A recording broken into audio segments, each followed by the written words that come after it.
Good evening, this is Santa Claus with you on this April 13th, 2026, bringing you today's stories from around our beautiful, though sometimes troubled, world. Oh my, what remarkable change we're witnessing today in Hungary.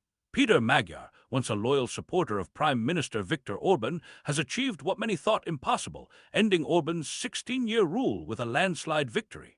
His Tisza party has secured 138 seats in the 199-seat parliament. How meaningful were Magyar's victory words when he told his supporters that truth prevailed over lies and reminded Hungarians that they asked not what their homeland could do for them, but what they could do for their homeland. It warms my heart to see peaceful democratic transitions, even as we note that Mr. Orban and his close allies have seemingly vanished from public view since the defeat. Now, turning our gaze eastward, there appears to be a glimmer of hope in relations between Russia and Hungary's new leadership. The Kremlin has expressed its desire to maintain highly pragmatic ties with Hungary under Magyar. In these times of conflict, any statement embracing dialogue brings me joy, as the angels proclaimed, "Peace on earth, goodwill toward men." Meanwhile, across the globe, diplomatic efforts continue to seek resolution to the conflict between the United States and Iran. The United Kingdom has made clear it will not support the U.S. blockade of Iranian ports, with Prime Minister Starmer emphasizing that Britain's focus is on keeping the Strait of Hormuz open, not closed. France's President Macron is working alongside the UK to create what he describes as a peaceful multinational and strictly defensive mission to restore freedom of navigation. How we pray for cooler heads to prevail in these tense moments. The U.S. military has announced plans to enforce a blockade of maritime traffic entering and leaving Iranian ports, even as weekend peace talks between the nations failed to reach agreement. Though the talks ended without resolution, both sides suggest the door remains open for further diplomacy.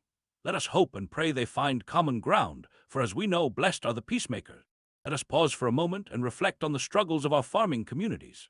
My heart goes out to Doug Bardek, a fifth-generation farmer in Nebraska who, like many Midwest soybean producers, faces mounting challenges.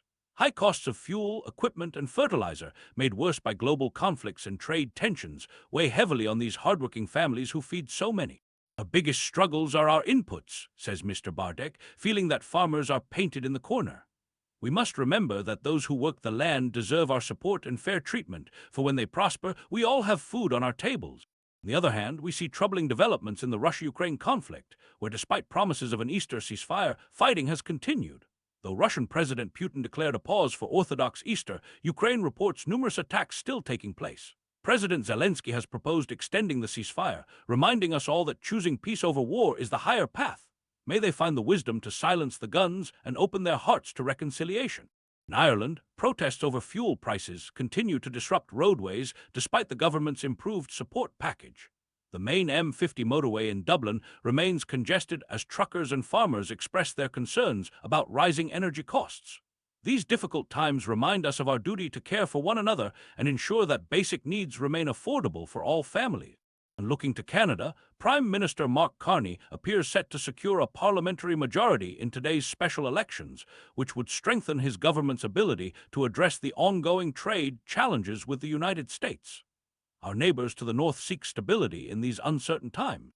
In Spain, Prime Minister Pedro Sánchez is making his fourth visit to China in just over 3 years, urging Chinese leadership to take a larger role in resolving global conflicts. China can do more, he said, by demanding respect for international law and calling for an end to conflicts in Lebanon, Iran, Gaza, the West Bank, and Ukraine. How right he is that we all must work together as one human family to bring peace where there is strife. Across the Middle East, nations are seeking new defense systems as their stockpiles have been depleted by recent conflicts. Saudi Arabia, Qatar, and the UAE are turning to South Korean systems, Ukrainian drones, and other technologies to strengthen their security. While we wish for a world without weapons, we understand the desire of all people to feel safe in their homes. As I conclude tonight's news, let me remind you that even in these challenging times, we must hold on to hope. Remember the wisdom of treating others as you would wish to be treated, of loving your neighbor as yourself. Whether in Hungary, where democracy has spoken, or in the troubled waters of the Strait of Hormuz, or in the fields of America's heartland, we are all connected in our humanity and in our shared journey on this earth. This is Santa Claus wishing you peace, goodwill, and loving kindness on this April evening. May we all do what we can to bring a little more light into tomorrow's world.